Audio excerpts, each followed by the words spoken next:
I have a lot of firewood to split, but I don't have a big stump or a big piece of tree trunk that you'd normally use to put wood on to split it. And even if I did, it would probably be too short as I'm a pretty tall guy. So I'm going to build this to put wood on to split it and see how it works out.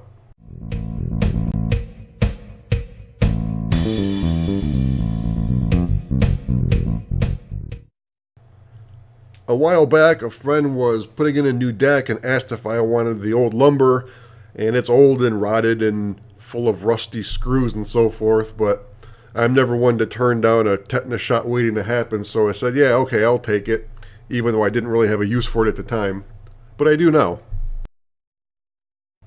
I'm making the frame out of this 2x material and just cut them into 4 equal lengths and then offset the joints like this, as opposed to making 2 of these 3 inches shorter to accommodate for the ends. It doesn't matter whether one's showing or not. This isn't furniture or anything. And it speeds up the build a little bit. Now, one could just mount the leg on the inside of the frame like this, but I'm not going to do that for a couple of reasons. First, I want the base of the legs to be as wide as possible. Secondly, this is going to take a lot of impact, and mounted this way, you're essentially counting on the shear strength of your fasteners. Therefore, I'm going to put the legs directly under the frame. So I'm going to cut a shoulder into these legs.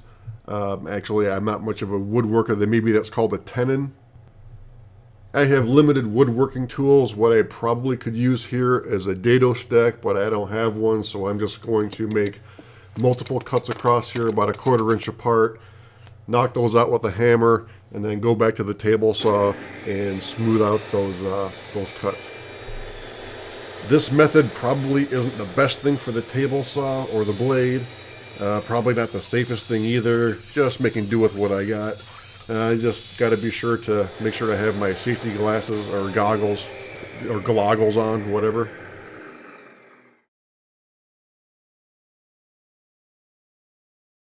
So with the frame sitting directly on the legs, I don't need any beefy fasteners. I'm just going to use these deck screws. I like these with the Torx head. They just have so much more positive engagement than the Phillips ones. The frame with all legs attached now. And I designed it this size so I could just use 2 2x12s without having to do any rip cuts. And then what I'm going to do here is, I guess, cross deck it. 2 more pieces going the other direction, and that'll be the sacrificial layer, because it'll eventually get chewed up and I'll need to replace it, and I got plenty of wood to do that. With the sacrificial layer on now, time for testing.